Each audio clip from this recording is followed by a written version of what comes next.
अस्सलाम वालेकुम दादा। वालेकुम सलाम। केरे में अचण जो साईं एकड़ो मके कलाम लिखी दे जेका पैसा चींदे मां दी तुम शेरी को ढोर त ना जो मां कहंदुम साईं पेजा कलाम घणा मानू विकणंदा वे पक्का ते शेर न हुंदा ये लाची मांग आइन पेजा कलाम बिन खेदन था तोके कलो फायदो साईं मुजी इज्जत थींदी मुजो नालो थींदो 50,000 एड़ा माके दिंदे 20,000 एड़ा फनकार के दिंदे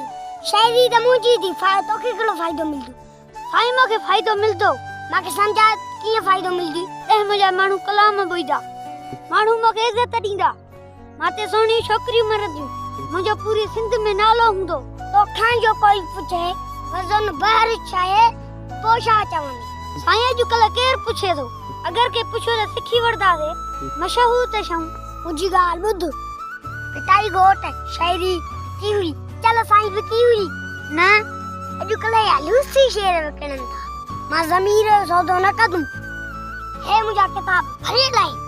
मां अजु ताई शेरी विकी नहीं कुर्ब करई न कर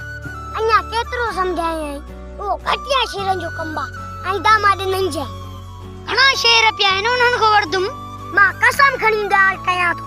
सिद्ध में इतरा शेर नहीं जेतरो अजु कल पान के सदाइन था सुठा शेर भी आइन पर घणा पैसन ते शायरी लिखाइंदा आइन जी आजी इज्जत तो आई तो अध